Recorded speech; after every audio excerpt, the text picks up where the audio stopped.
ঢাকায় এসেছে ক্রিকেট দক্ষিণ আফ্রিকার প্রতিনিধি দল। রোববার ভেন্যু পরিদর্শনে যাবে চট্টগ্রাম। নিরাপত্তা ইস্যুতে সন্তুষ্ট হলে বাংলাদেশ সফর করবে প্রোটিয়ারা। সরকার পতনের পর প্রথম দ্বিপাক্ষিক সিরিজ সফলভাবে আয়োজন করতে সতর্ক বিসিবি।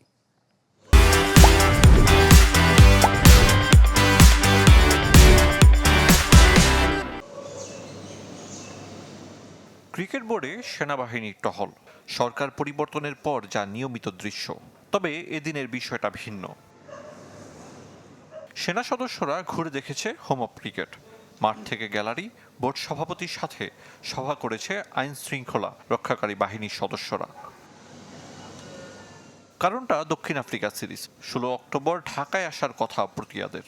5 মাস পর দেশের মাটিতে আন্তর্জাতিক ক্রিকেটের পদধ্বনি, কিন্তু নিরাপত্তা ইস্যুতে এখনো ঝুলে আছে সিরিজের ভাগ্য।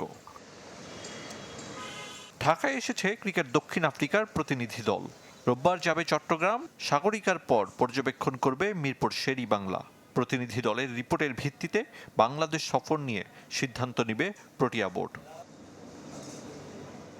সরকার পতনের পর ঘরের মাঠে নারী বিশ্বকাপ ও নিউজিল্যান্ড এ দলের বিপক্ষে সিরিজ আয়োজন থেকে বঞ্চিত বিসিবি। অনিশ্চয়তা জাতীয় দলের হোম সিরিজ নিয়েও। গুঞ্জন আছে এক ভেন্যুতে 2 টেস্ট খেলতে চায় দক্ষিণ আফ্রিকা। সেটা হতে পারে মিরপুর অথবা চট্টগ্রাম। আরব আমিরাতে অনুষ্ঠিত হবে নারী টি-20 বিশ্বকাপ। আয়োজক হিসেবে কাজ এগিয়ে নিতে দেশটির কাছ থেকে সর্বোচ্চ সহযোগিতা পাচ্ছে বিসিবি। আরিফুল ইসলাম, চ্যানেল 24, ঢাকা।